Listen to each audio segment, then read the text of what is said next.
So, let me get this on the right slide here. Common knowledge. So, what is common knowledge? Why does it matter? So, common knowledge is not just that you know I'm standing here, it's that you know that I know that you know ad infinitum. It's a very different thing than just knowing that I'm here. And a classic example of this is the Romanian Revolution in 1989. For years, everyone knew that this dictator, Ceausescu, was a tyrant, but nothing ever happened. And it wasn't until actually a simple act during one of his public speeches, a live broadcast whistle that cascaded into many whistles, that a revolution began. And the key wasn't just that everybody saw that key was not just that everybody was unhappy, but they saw that everybody else was unhappy. So we've had similar moments in American history. I'm American, so that's my history. But my contention is actually common knowledge is getting harder to get off the ground. And that's because of increasing political polarization. And while political polarization predates the internet, it certainly has been accelerated in the digital age. And why is this so bad? Well, if we can't find common ground, if we can't have shared beliefs, then collective action becomes really hard. And collective action is the stuff for political movements and also for government and legitimate governance.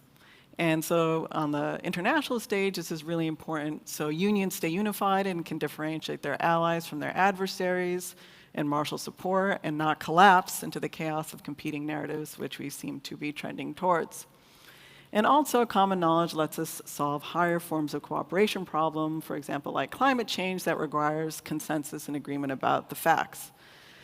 So since this is Devcon and an Ethereum conference, it's worth acknowledging actually that Ethereum itself is an example of a common knowledge machine. It produces, or it seeks to actually produce an immutable ledger about shared global state. Another obvious example of common knowledge machines are things like Blue Sky, Farcaster, Lens, or X. These are the functional equivalent of public squares, but actually online. But of course, here, common knowledge rarely ever gets off the ground, and instead we just have divisions and competing narratives about reality and which one is true. So today I want to introduce a quick mechanism and outline on the principles to sort of nudge your thoughts, and you can read more if you want in my writings. So the idea is called community posts, and everybody here who participates in some social media platform has some set of followers. And the idea is instead of blasting a post to all of your followers, you first stress test a post across different groups of followers who don't necessarily talk, listen, or agree with one another to gauge what resonates before it's widely shared. And so here's how it works. If you look at your followers, your set of followers, they actually all have differences in behavior measured by their likes, their reposts, who follows them, and who they follow, their connections. And you can aggregate this information about observed behavior using things like zk-snarks and put people in clusters as represented by circles here. And the idea is that you pick a subset of uncorrelated followers on your social graph, people who behave differently on the platform, balanced for reach with a minimum diversification threshold. Now, these polarity subsets aren't an echo chamber. What they are is a sampling or random sampling of a subset of your followers balanced across different perspectives.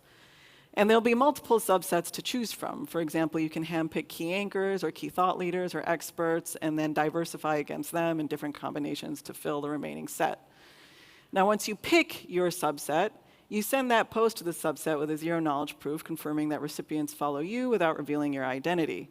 Now, some might disagree with the post and send ZK feedback to you, but some might actually take it further and pass it on to subsets, polarity subsets of their followers.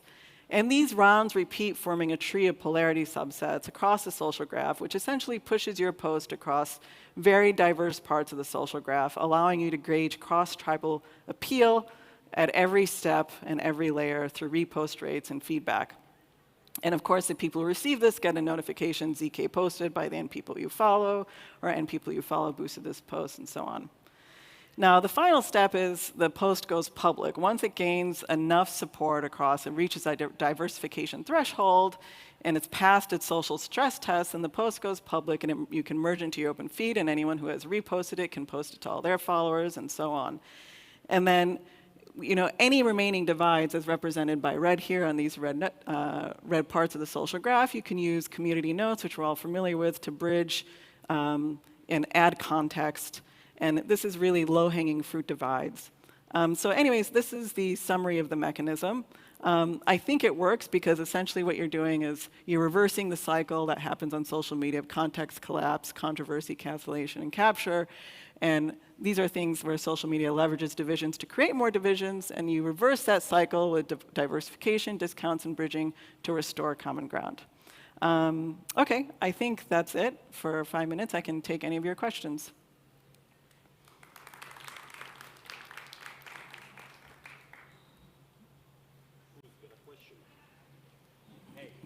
That was kind of a complex mechanism for 5 minutes. Who wants to ask a question?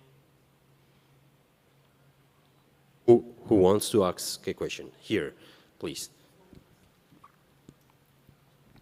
This is amazing. What do we do next? What's like a next step here? Yeah, so there are a lot of experiments with social graphs right now in Web3. Farcaster and Lens are an example. And so you can leverage like ZK snarks, zero knowledge proofs to actually calculate this information without revealing, the identities and participants in a social graph, and start to engage, create a more meaningful parallel attention feed to show, okay, like what are posts where there's wide agreement on, and instead of focusing on like the attention and the rage bait that comes from a global attention auction, you can focus your attention on, okay, well, what are the things where there's agreement, and then build on that agreement. Yeah. We can have one more question. Do you envision this being applicable to like more popular social media, like maybe a plugin for Twitter or whatever? Yeah, it could apply to any social media. It could apply, it's a roadmap for making X a common knowledge machine. I think that's actually was always the aspiration around a public square. And the Ceausescu example. It's also applicable to TikTok. It's applicable to really any social network. And it's just a more intelligent attention mechanism, right, that gets us, that sort of reverses the cycle of let me hit my dopamine receptors with division towards let me see what I can find common ground with and build on that. OK, thank you, everybody. Thank you so much, Puja.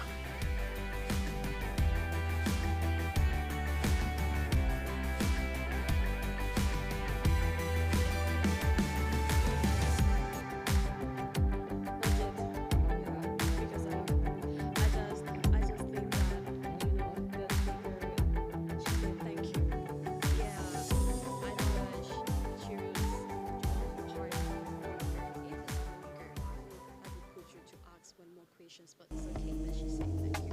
Okay, so the next section was presidency, CD. Al CD. All CD. Yeah. No, al CD. Al CD.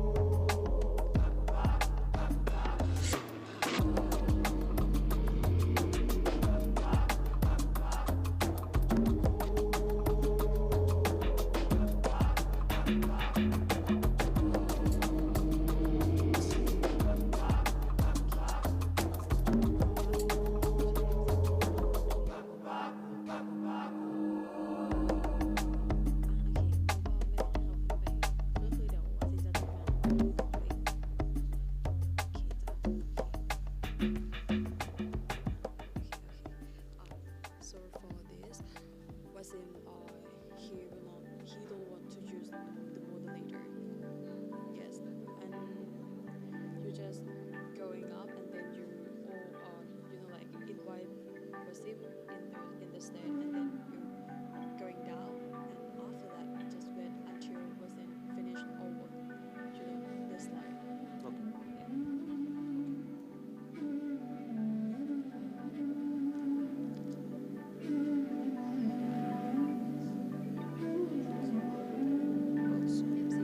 Are you ready?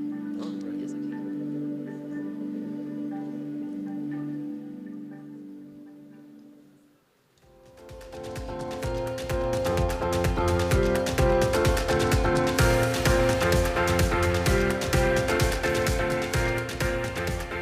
Okay, everyone.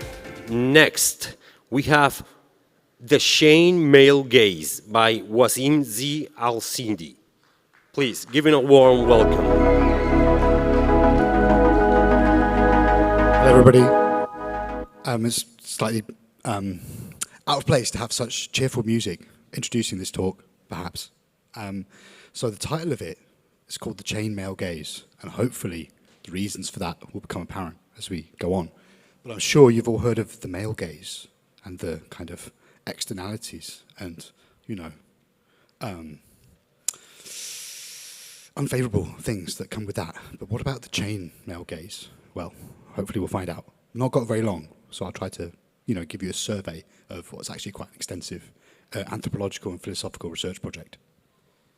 Okay, some pictures of big, strong men and their swords looking into the distance, perhaps thinking about lands to conquer. A short poetic refrain. The church and the network, zeal and time, death and money, all sides of the same coin. I want to talk to you about an interim project that led up to where we're going to, that was called Profit Motives, looking at the false divinity of capital and how it animates motivations and desires in the technology space that might not be immediately apparent. For as long as there's been financial capital, risk and speculation have orbited, manipulated, and harnessed it as narrative feedback machines, simultaneously reading and rewriting realities. Markets exist as a distributed conversation between amongst speculators driven by profit motives and an appetite for divination and prophecy. Today, new strains of techno-colonialism are emerging, which are the latest of a series of echoes throughout Western history. An ascendant cabal of technology elites are attempting to reshape the world in their favor whilst hiding in plain sight behind the technologies that have enriched them. Theirs is a Promethean zealotry without faith, affecting an aura of divine sanction for the purposes of elevating the ego, enriching the chosen ones, and creating empires of various stripes. But was it not always so? I want to read you a short story, fictional speculation about where we might be going in the future. It's called Seething Like a State. Decentralization has a cost, the price of anarchy. The price is always due, but the rewards weren't cheap to reap. So solid CCRU. What most did not expect was that payment would become due at the grandest scales of governance. The Westphalia state, forged under the fire of peer pressure, was ambushed by upstart modes of power, opening new vistas of communication, commodification, and communion. The orientations that nation-states had used to enshrine their power only made it easier to undermine them. The bigger they were, the harder they fell. Brextopia, the European Union, NATO's cave, the United States machine, all returned to dust. The decline in the nation-state in the Roaring Twenties became a canon of canonicity for an entire generation of soul traders. It wasn't even just the bit levers. In those days, there were many networks, many messiahs, many ideologics, all with their own profit motives. So, many of you have doubtless heard of this concept of the network state that has emerged in the last few years. Exit fantasies, arguably fueled by the failure or the shortcomings, the shortfall of the full promise and the dream of Web3. I'm going to read you a short section from Balaji Srinivasan's self-titled book from 2022. A network state is a social network with a moral innovation, a sense of national consciousness, a recognized founder, a capacity for collective action, an in-person level of civility, an integrated cryptocurrency, a consensual government limited by a social smart contract, an archipelago of crowd-funded physical territories, a virtual capital, and an on-chain census that proves a large enough population, income, and real estate footprint to attain a measure of diplomatic recognition. And the magic words in here are recognized founder and diplomatic recognition, well, and territory, I would say. So these projects carry echoes, in my mind at least, of some of the earliest expeditions that set out from the West in search of new territories to conquer and subjugate. So, many of you have doubtless heard of things like Liberland, Sealand, Seasteading Institutes. This is the Zaha Hadid-designed metaverse HQ of Liberland on the screen here. There's been so many attempts to make like crypto islands, Bitcoin cruise ships, and they've all failed. It's quite interesting. But what seems to be different now is the level of capital on hand as a result of market success of these technologies to the people that want to reshape the map of the world in their own, to their own preferences and to their own cause. We know that leaders of nation states, we even have leaders of nation states that are cheerleading some of these technologies. Nayib Bukele, the authoritarian strongman in El Salvador, would like to build a Bitcoin city financed by volcano bonds in his country. He's not done it yet, but meanwhile, he's removed the judiciary, removed term limits, and instituted one-party rule. And most of the Bitcoiners are cheering this on. So I ask myself, are we still in this for the freedom? And now, made possible by Ethereum, DAOs, and all the rest of it, we have projects like Aleph, Urbit, and even Praxis. Praxis and on the left, and Prospera on the right. So these projects are trying to build physical cities, private territories, network states, or at least what may develop into the larger concept of the nation state. And it's at this point I want to introduce the chainmail gaze. Today's tech overlords are the descendants of Europe's crusaders, well-financed, zealous fanatics, wreaking destruction on the planetary other in the name of their greater good. The Vatican-sponsored waves of Levantine invasions that began in the late 11th century were the midwife of capitalism, colonialism, and technology as we know it today. With the network state organizational concept, a cadre of powerful ideologues blessed with tokenized wealth, are toying with the prospect of reshaping national frontiers, mirroring the desires of Frankish noblemen and their knightly orders in the Levant 1,000 years ago. And that's all the time I have. 7 minutes for 1,000 years of Western history. Thank you very much.